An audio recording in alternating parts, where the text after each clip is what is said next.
very good evening to our audience today. I am always excited to see that we have such a great turnout. I'm Justin, and I'll be your host for tonight's episode of our Ask Me Anything webinar series. So tonight we are going to find out more on how can you keep the romance in finance. So why this topic tonight? I mean, it sure isn't Valentine's Day.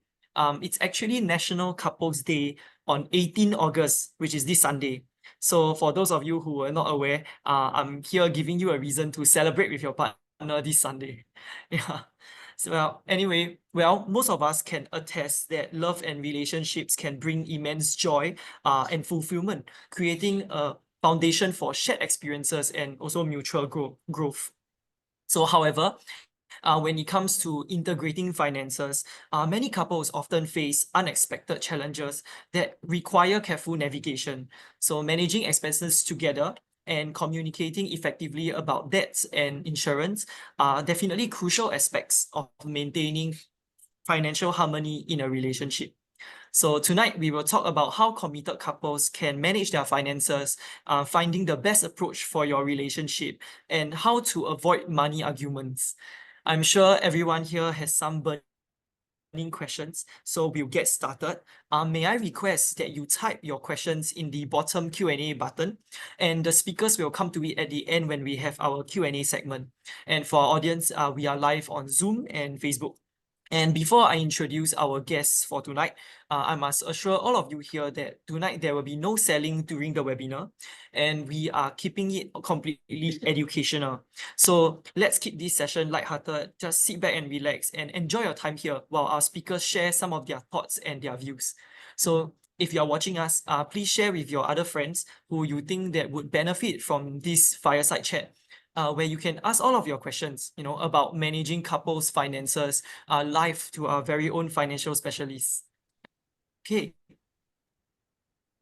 All right, so I am very thrilled to introduce three of our financial specialists today.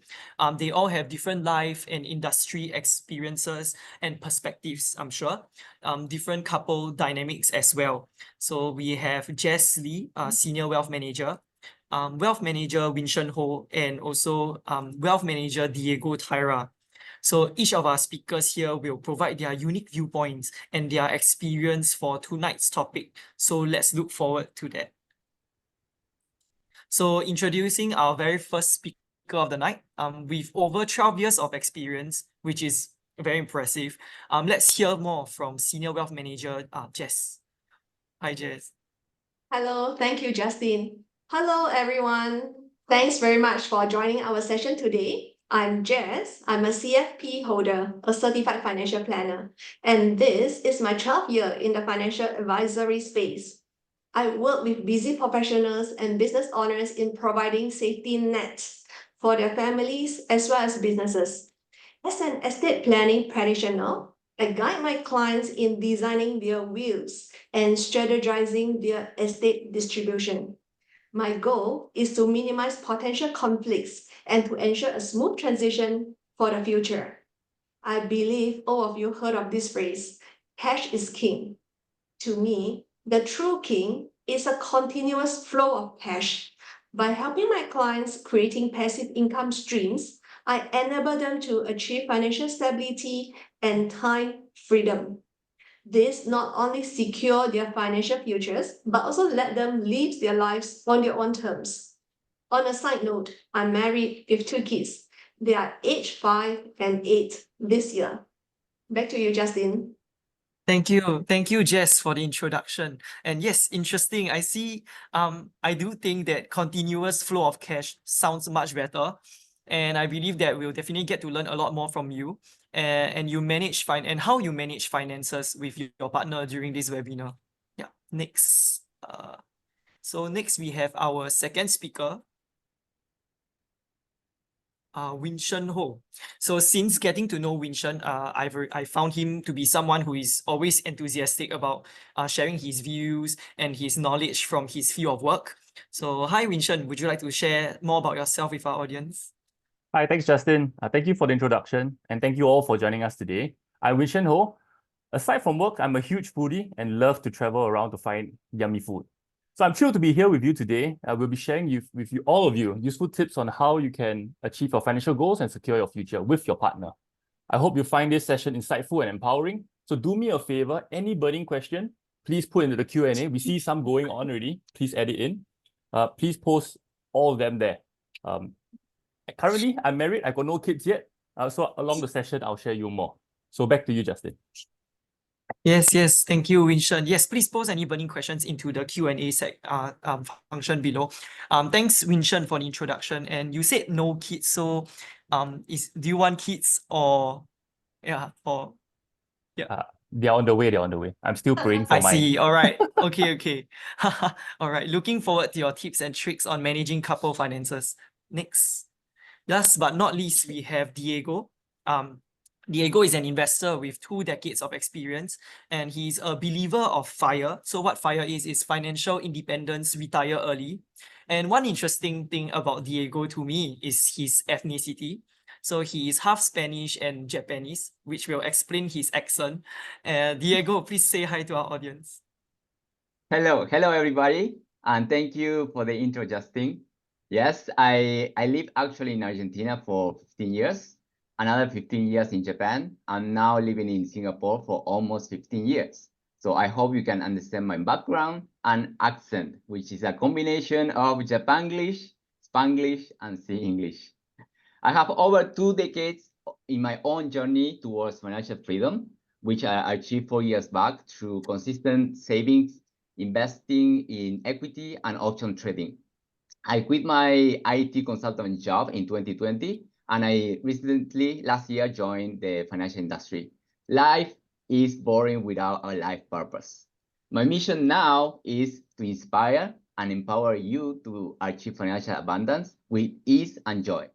You don't need to go through this rough path alone, as I did, and I hope to be your wealth angel.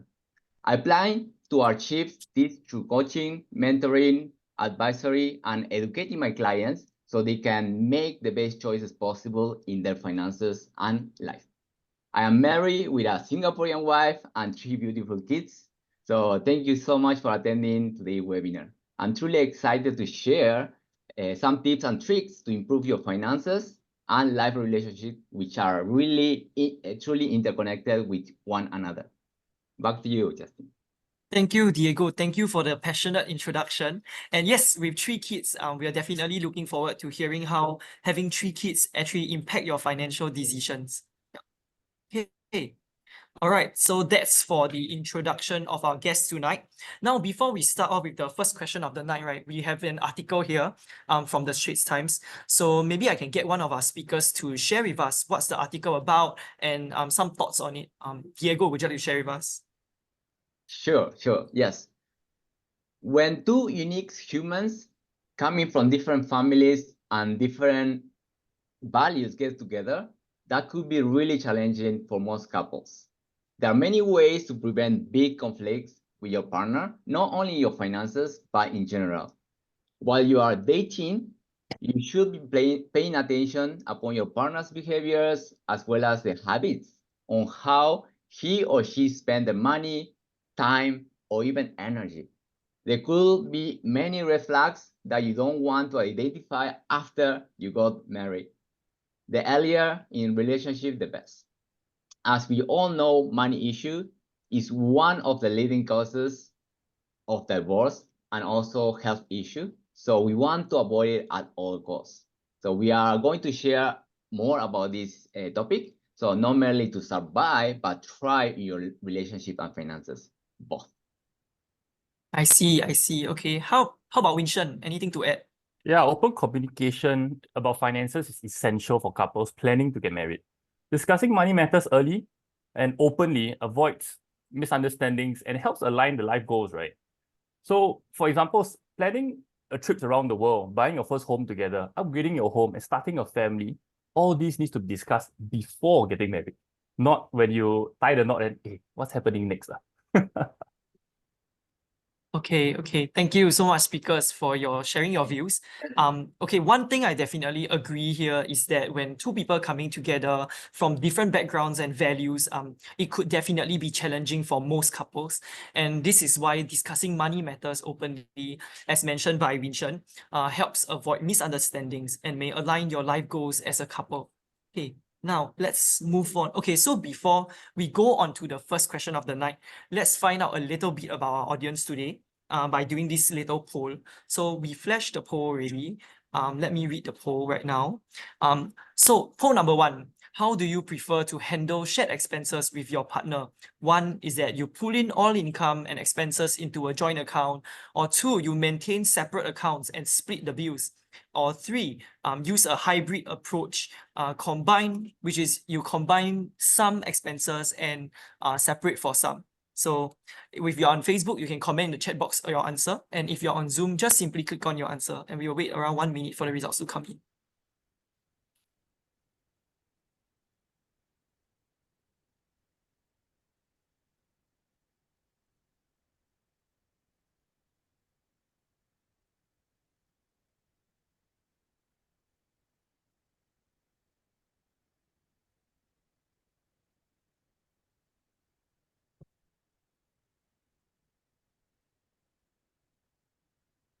Here we have the results. Okay, we have our results ready. So, wow, very close. It's actually quite close. So the highest, 40% of you actually said that you will use a hybrid approach, which is you combine for some expenses and some separate. 33% says maintain separate accounts and split bills. And lastly, 27% pool all income and expenses into a joint account. Very interesting. Actually, I do come across many discussions with my colleagues and peers regarding this matter. And for myself, I think I'm also with option 3. I would think that a hybrid approach sounds best. So let's find out more as we go along. Okay, let's start off with the first question of our evening. So what are some questions to ask your partner before getting married? So before you get married, you want to find out almost everything about your partner to know whether will they really be a good fit. So Jess, would you like to share with us first? Good, thanks, Justin. Actually, I find this step very crucial because this helps to understand each other's values, life goals, and expectations. This is to ensure both partners are on the same page about important aspects of life. Before signing the legal paper, I remember asking my partner a few questions, whether he prefers to combine the finances in a joint account or to keep them separate, or to have both options. I also asked him, what is his long-term goal? Is it to own a landed property at Sentosa Corp, perhaps? Whatever his goal may be, what plans does he have in order to achieve it? What about you, Vincent? This is a very good starting point. I always ask about the A, B, and C. A for aspirations. One of my partner's aspirations, like yours, Jess, do you want to stay in Sentosa Corp? This could also be about their dreams and their goals and their careers, because careers can take a lot of time out of a relationship. Any bad debt, B for bad debt. Does my partner have any bad debt, like outstanding personal loans or credit card debt? This can affect our loan applications down the road and may affect our home purchase, right? C for children. Will my partner want to have children? Because it can become a very expensive journey to have children. I would also ask if they're comfortable with a 2 income, 3 spending accounts approach. It's a 1 + 1 = 3. The husband has 1 account, the wife has 1 account. This is for private spending. No questions are going to be asked about how we use our own private accounts. Buy the jewelry, buy the handbag, buy the nice Swiss watch. 1 account for the family. We plan for all household expenses together. Home upgrades, investments, holidays, dream retirement, and even charity. What about your thoughts, Diego? I love your ABC formula, Vincent. We would like to know as much as possible about your partner, financial situation, knowledge, as well as your future plans. Start by sharing each other's expectations, like what kind of experience you want in life. My wife's expectation was actually the KPI was traveling 4 times a year. So for instance, the number 2 could be what type of wedding you would like to have. When would you like to have kids and how many? We always planned it for 3. What kind of purchase you want to have, like HDB or condo?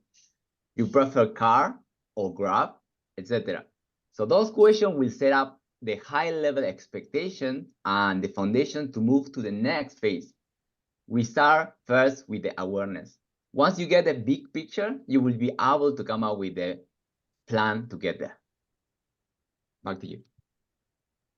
I see. Okay, so this is how, I guess this is how it would be like to be in a relationship with a financial specialist. No, I'm joking. Yes, it seems it would be common to ask whether they want a joint account or no joint account. How spendthrift are they? And yes, Diego's advice on starting with the high level expectations and then to the foundations of how to get there would seem like a very smart approach. So yeah, thank you, speakers. Okay, now let's move on to our next question. How might having a child influence the way couples communicate about finances? So Diego, 3 kids, right? How about we start with you first? You're right, 3 kids who are now 10 to 14 years old range. The teen one is a challenge, and the second one is a pain now. She's going through the PSLE this year. So being a parent is not easy. My communication with my spouse is always towards how to inspire an abundant mindset instead of scarcity mindset.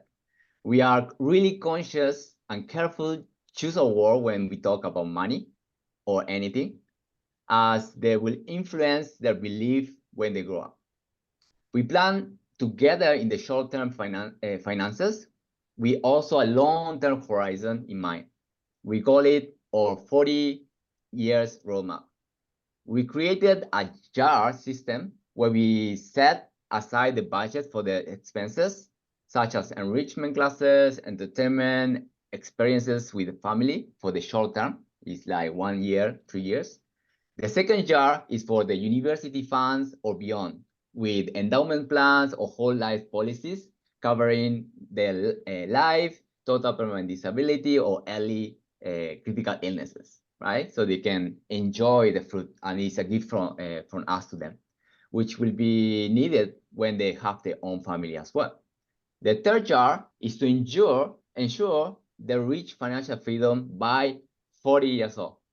We invest in the stock market for long term, so the compound effect will do the magic, setting them for financial success in the future.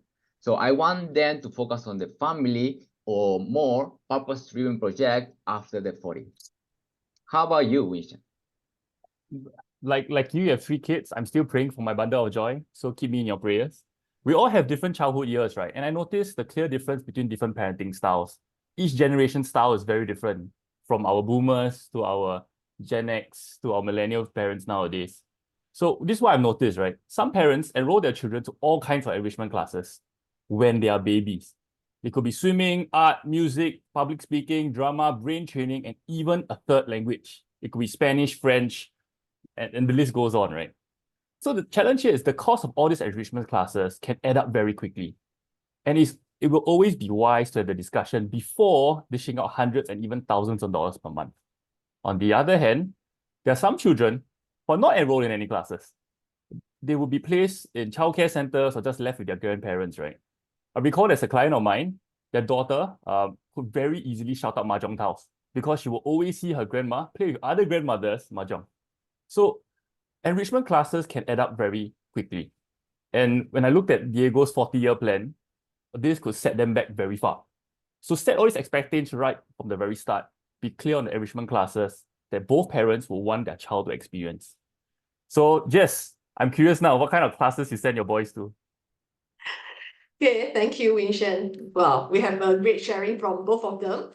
Okay, so for myself, I have 2 kids on my own, and they are age 5 and 8. So having a child actually introduces new expenses, responsibilities, and also considerations.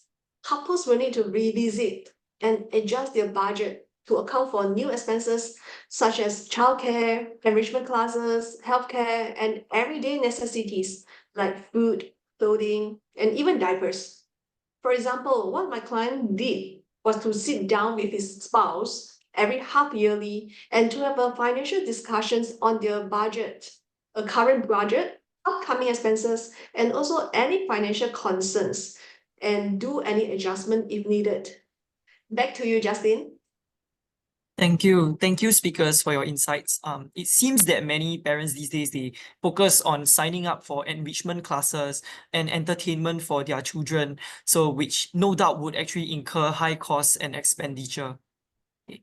Now, let's move on to our second poll of the night. So, poll number 2. How comfortable are you discussing financial matters with your partner? 1, very comfortable. 2, somewhat comfortable. And 3, not comfortable. So once again, if you are on Facebook, you can comment on the chat. And if you are on Zoom, just click your answer. So let's wait for the results to come in.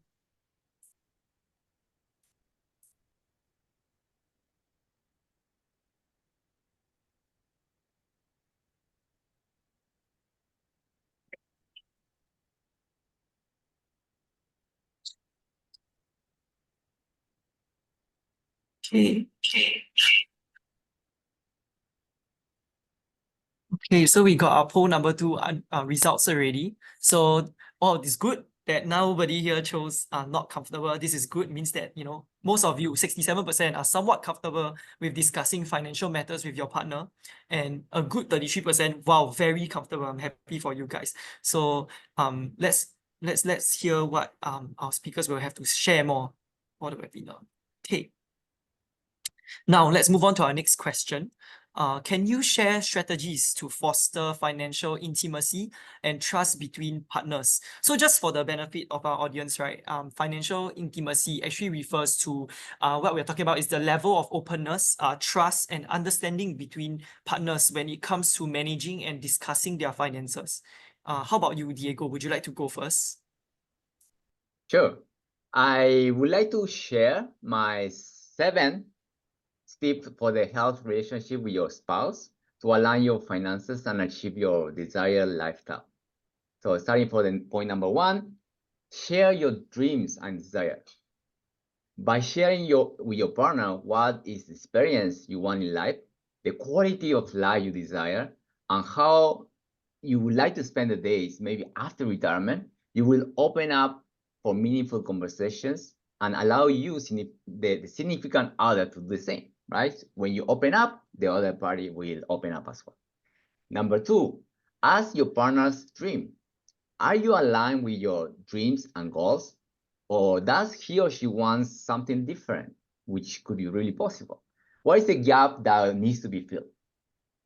Point number 3, understand both strengths. By combining each other's core values and strengths, you form the best team ever. Point number 4, make a plan to achieve point number 1 and 2. Sit down and make the plan and strategy to achieve those goals. Dreams without a plan are just dreams. And if you can hold it in your head and write it down, you can hold it in your hands. Point number 5, split the roles based on the strength and interest, right? If you don't have the interest, it's unlikely it's going to continue long. Once you might have a good earnings, maybe you have a good earnings or growing your wealth is your strength, while the other will be good controlling the expenses and making smart purchases. Discuss your interests and split the task based on your strength and interest as well. Point number 6, set monthly check-in dates. This is important. You have envisioned it, plan it, now go for it. Schedule a date each month, if it's possible bi-weekly or weekly basis, just 2 of you to go through the plan and actions items. Point number 7, last but not the least, search and try effective ideas, like search for new creative ideas from different sources, meet like-minded couples or who are doing it or could be the good role model for you. I would like to pass the torch to Winship now. Right, thanks, Diego. I really like the monthly check-ins because something I do with my wife already. She might not feel that way, but it's okay. So my wife and I, we travel frequently, and sometimes we have too many nice holidays and too many nice meals. So these monthly check-ins help me make sure that our travel budget does not explode, right? So on the other hand, I'm also a huge foodie, right? So let me use the word food, F-O-O-D, to describe what couples can do. F for forward planning. So exactly like setting your dreams, your 40-year roadmap, right, is to really to set joint financial goals. For me and my wife is to choose which country to travel, which country to explore, be it Europe, Japan, or maybe even 3 weeks in Thailand. O, the first O is for open communication. Regularly discuss large expenses and even work concerns. Sometimes career opportunities appear, and sometimes companies do go through restructuring. Have these conversations open and upfront. The next O for open books. Be transparent about your income, bonuses, expenses, and especially any loans. D for develop a budget. Create a budget together for the house. Plan the household expenses, plan the household savings, plan the investments together as a household. So using food, you can build financial intimacy too and trust in your financial relationship with your wife and your spouse. Jess, what else would you like to add? Great tips and interesting FOOD concept from Diego and Vincent. Okay, I find it very important to acknowledge and respect each other's financial perspectives and habits as well. For example, on the topic of wealth accumulation, one partner may be more conservative while the other is a higher risk taker. Try to find a common ground and compromise when necessary. Be honest about your financial situation, including income, liabilities, savings, and spending habits. Set a joint financial goal, such as savings for a house, paying off debt, or planning for retirement. Ensure that both partners are actively involved in the financial planning and decision-making process, because this fosters a sense of partnership and accountability. Back to you, Justin. Okay, thank you, speakers. Wow, a lot to recap here. So Diego shared 7 tips for aligning finances, which included, sharing dreams, understanding strengths, making a plan, splitting roles, and also setting monthly check-ins. While Vincent suggested using his interesting food forward planning, open communication, open books, and developing a budget to build financial intimacy and trust in relationships. And lastly, Jess also emphasized acknowledging each other's financial perspectives, being honest about finances, and also setting joint financial goals to foster partnership and accountability. So I guess all in all, the strategies that were shared by the speakers all help to strengthen a relationship by fostering transparency, reducing financial stress, and also ensuring that both partners are on the same page regarding their financials. Okay, so now we'll move on to our third and final poll of the night. So poll number 3, very straightforward. How often do you and your partner discuss long-term financial goals? Is it 1 weekly, 2 monthly, or 3 occasionally? So same thing, just click on your answer if you're on Zoom, and we'll wait for the results to come in.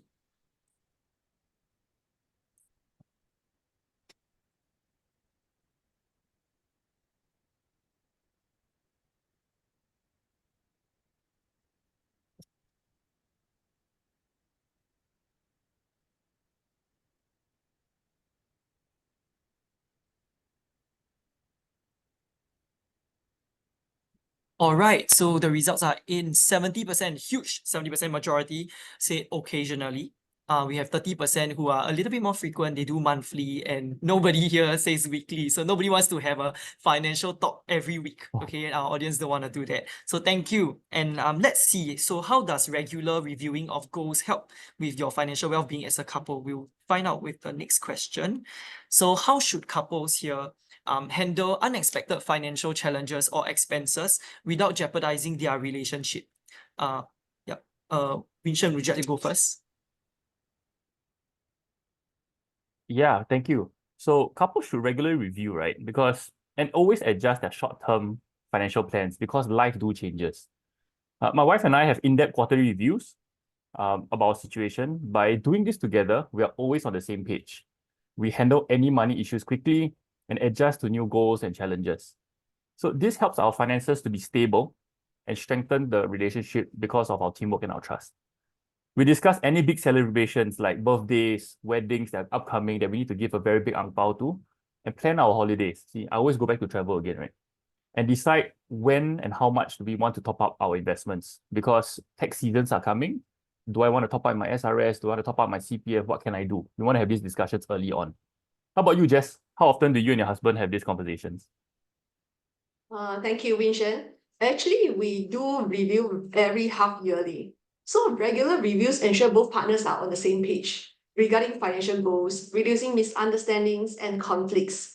By regular reviewing financial plans and strategies, potential financial issues can be identified early, allowing proactive measures to mitigate risk. For example, if your child expresses interest in gymnastic class, swimming class, art class, and netball class, I'm actually referring to my 5-year-old daughter. She's now asking for 4 different types of enrichment classes. As we know, enrichment class in Singapore does come with a price tag. Through regular review, the increased expenses can be managed by early identification and necessary budget adjustment. What about you, Diego? What's your view? Thank you, Jess. Yes, financial challenges will happen for sure. Life is a journey, and we have different phases from when your kids born until they grow up, when you invest in the big purchase like a home, and until we retire. We have to adjust our finances based on our needs, wants, and life cycle. Strategy might be changing along the way your growth also change, right? And our risk should be minimized as we get closer to retirement. And we might want to also have a more passive income rather than capital growth during retirement to minimize the market and income volatility. Regular review, I will do monthly basis, help every couple ensure everything is going as planned, providing the peace of mind. Also, keep close touch with your financial advisors, coach, or mentor as well. They will keep you accountable. Back to you, Justin. Thanks, speakers. So I guess when faced with unexpected expenses, couples should discuss the situation openly and calmly, working together, to create a plan without blaming each other. And yes, regular reviews seem to be of help when it comes to preparing for unexpected financial expenses. Thank you. All right, now let's move on to our next question. So what strategies do you and your partner use to align your financial goals and priorities? And how do you maintain a healthy relationship while planning for a future? Jess, would you like to go first? Sure, Justin, thank you. For us, we actually divide our financial responsibilities according to our strengths and preferences. For example, one partner keeps track of the cash flow and manages bill payments, while the other responsible for passive income creation and capital growth. When it comes to a major decision like purchasing a car or a home, we ensure that both of us are involved. So I will now pass the torch to Diego. Thank you. For us, we set our long-term goals as well as the short-term. We pay ourselves first with money, time, and energy over anything else. We establish our habits and routines that are also in our calendar, so we don't miss it. It is normal that life will keep us busy, throwing us curveballs on somebody else's priority, right? But with written financial goals and setting the priorities, we can stay focused and accomplish any future goals we set up. We highly believe that together, there is nothing we can't accomplish. How about you, Vincent? Thanks, Jess and Diego. I like that there are different portfolios for different purposes, both the long term and the short term, different kind of objectives, right? So for myself, I use another acronym called EAT. I like to engage each other, engage my wife. We talk about investment portfolio, what are the new stocks you want to get, what kind of investments you want to add to our portfolio. Because market movements do happen, and we don't get panicky where the news outlets and news channels keep flashing doom and gloom all the time. We agree for our joint goals, exactly like what Jess does. If it's a big decision, we come together to make the decision. Like for example, saving for investment property. So once we got into our HDB, we are saving up straight away to buy our investment property right off the bat. This helps us work together, right, towards this large goal. Most importantly, we track our progress together, the T. Regularly, our short-term, mid-term, long-term goals, and especially something that leads is how much excess cash we have. We never have more than 12 months of emergency cash stashed up because We want our money to work harder for us than me working hard for my money. Back to you, Justin.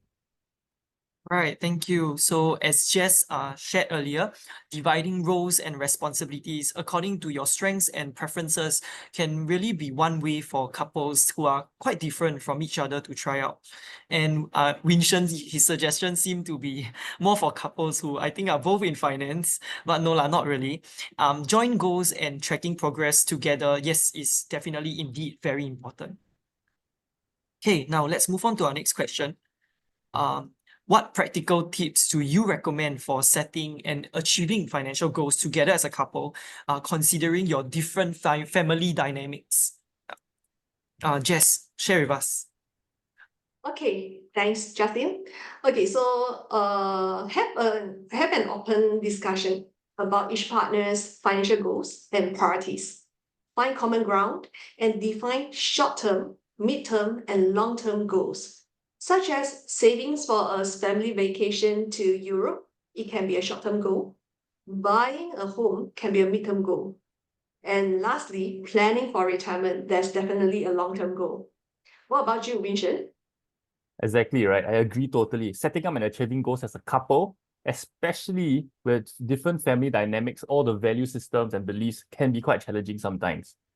There could be times when unwanted advice also comes from family gatherings, when you go for big dinners, like festive seasons, right? So here are 2 tips that I normally apply.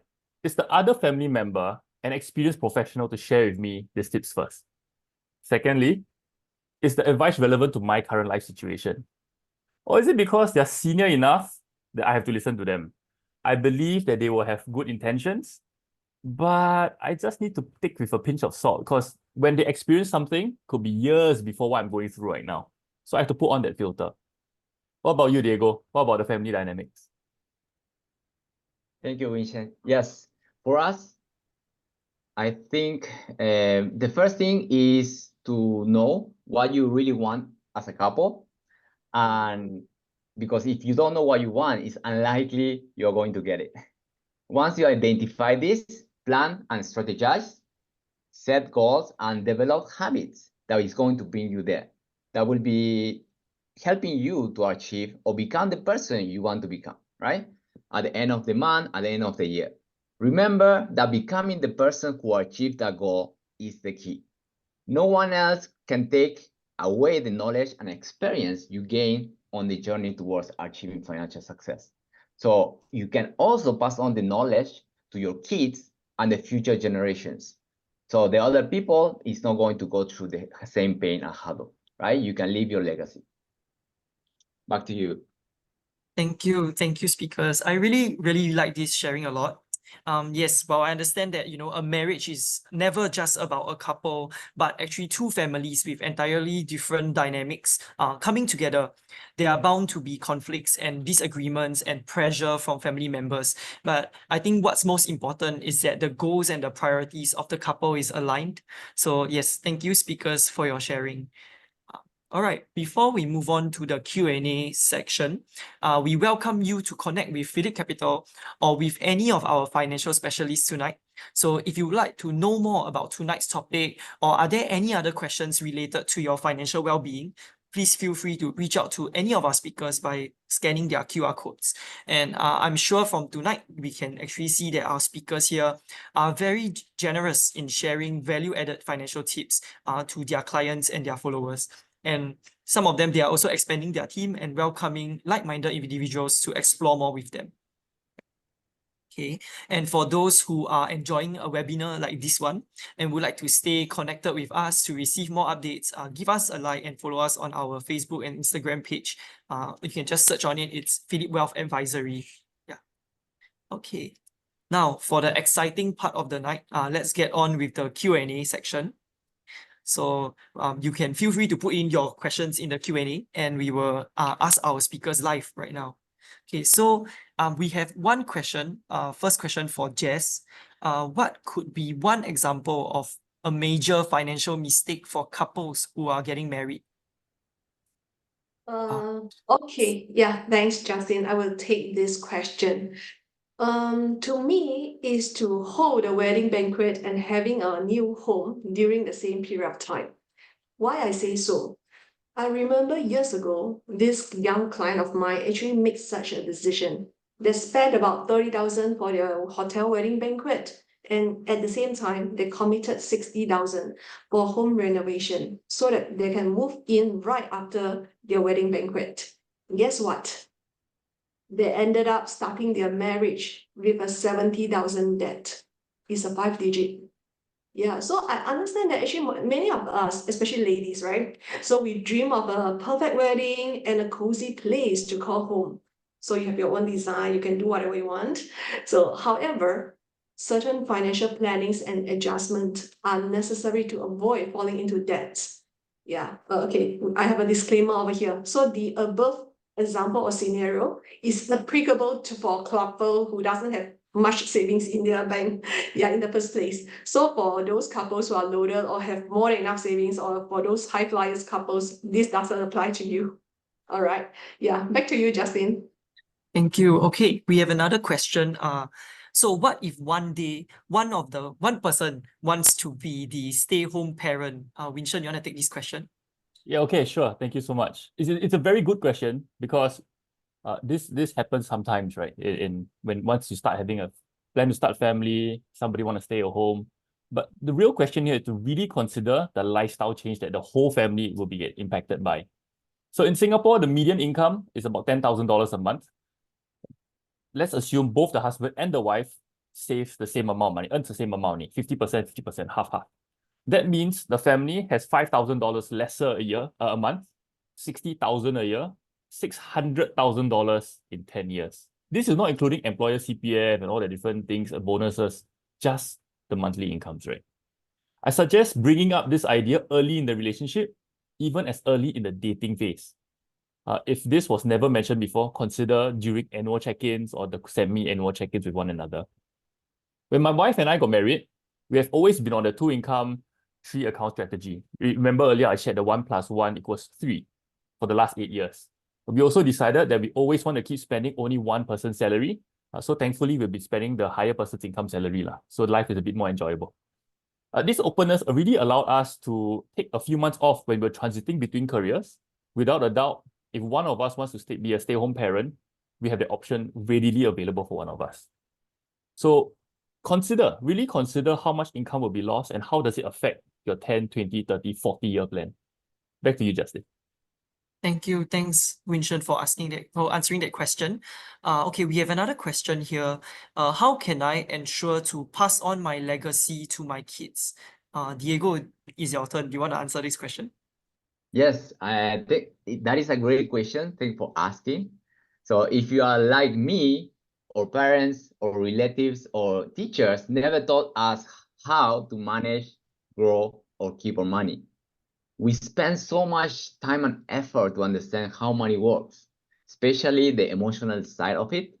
It is a waste if you don't pass it accordingly to your daughter or your son as well, because we need to pay the price. They will need to pay the price again. We would love to openly discuss and share with them what we learned along these years, not just pass the money but not the knowledge, right? The experience, the wisdom we gain and ripple the effect. So they don't need to go through the same pain or leave them in the legacies that can last for generations. One of my favorite quotes by Mahatma Gandhi is, "Be the change you wish to see in the world." Back to you, Justin. Nice. Thank you, Diego, for answering that question. Okay, let's see. I think we got another question here. Okay. All right. Should one partner take the lead in managing finances, or should responsibilities be shared equally? This one a bit like what Jess shared earlier. Jess, you want to answer this question? Sure, Justin. Okay, thanks very much for the question. Okay, to me, there's no right or wrong. Whichever you choose, actually, you are weighing just the pros and cons of the decision. Okay, let's say one of the partner has more financial knowledge or has a greater interest in managing money. It might be more efficient for them to take the lead. It can also streamline the decision making and reduce the time spent on financial management if there's only one person handle most of the task. However, the other partner might become too dependent and uninformed about their financial situation, which can be problematic. If the lead partner is unavailable, for example, no longer around due to premature death, right? In another scenario, if both parties share responsibilities equally, right? So what are the benefits of this? Both partners stay informed about their financial situation, leading to a better joint decision making. Yet, different approaches to money management may lead to potential conflicts. So, you have to find out or even try out which method suit both of you best. Back to you, Justin. Thank you. Thanks, Jess. All right. Let's see. We have another one.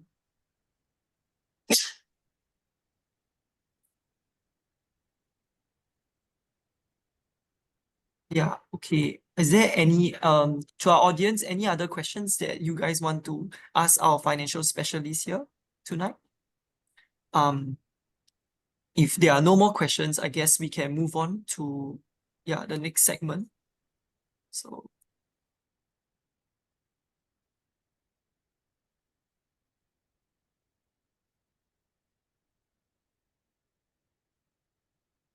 okay, all right. So now let's wrap things up by getting our speakers to share some final tips with us. Let's start with Jess. Any final tips for our audience here? Okay, sure, Justin. Thank you so much. Okay, so for myself, you guys might have heard of this many times. My tip number one will always be back to basic, which is save at least 6 to 8 months worth of living expenses in a readily accessible account for emergency purpose. Tip number two, check your combined income and expenses every half yearly to understand where your money is going.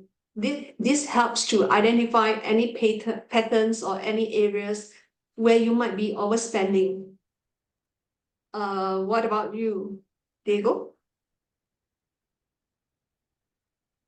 Okay, thank you, Jess. Yes, I think you have covered the technical part. I will highly recommend everybody to start openly discussing about your short-term and also long-term wishes and desire with one another, right? So the very first step is the awareness, right? Then you can make the vision board, right? If you are a vision person, it's always good to, it's inspiring as well having that. Write down somewhere that you can see regular basis, right? Because we tend to forget sometimes. So set a plan to achieve those wishes and make it a habit and a date in place in the nice location that you can get inspiration from, and book your calendar. So make it happen. If it's not in your calendar, it's going to happen. So if you need further inspiration, reach out to any of us. We would love to hear from you. What are your wishes? How we can help you along the way, because I think this is we are here to become the long-term partners in finances. How about you, Vincent? Wow, I really like what you both have shared. So let me just spec on a bit more ideas. So at work, right, we have our one-to-one sessions with our boss, our KPIs, our key performance indicators. But at home, we should have our OKRs, objective and key results, something I learned from Diego separately. The objective is to be a happy, loving couple, and money is only one aspect of it, right? Physical fitness and mental wellness should also have their place in the discussions. I suggest to have check-ins with one another monthly, like what Diego says, find a nice place, book a space where you guys can be really comfortable and be open to have that chat, so that we can predict any big occasions coming up, any auntie's birthday that we have to attend, any grandmother's birthday attend, grandfather's birthday, baby shower, friends gatherings. We all have to prepare something, right? Don't go empty-handed, so that we can bless others a little more. And I really agree with Jess about tracking half yearly the combined income and expenses to make sure there are no leaks. See if there's any surprise spending habits. Check if you're on track for annual goals, just in case you enjoy a bit too much during the year, right? So my final point here is to be flexible with one another. Believe that both of you want the best for the family, and really enjoy the time to really discuss and explore each other's wants and desires. Back to you, Justin.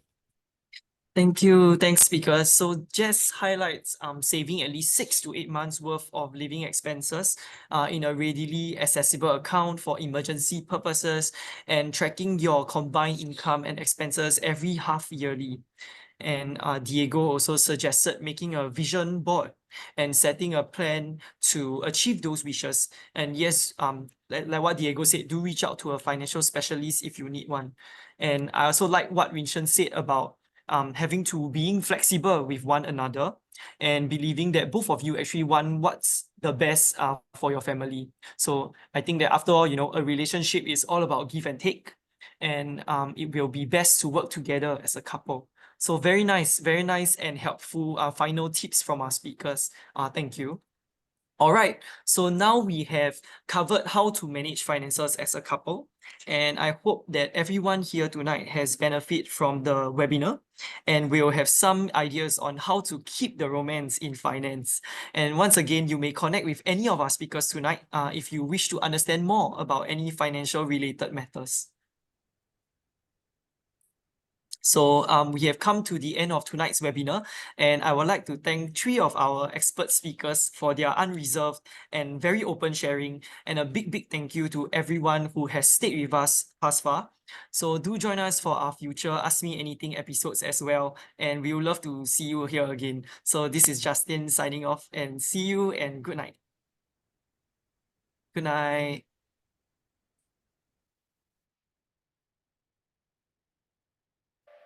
See you.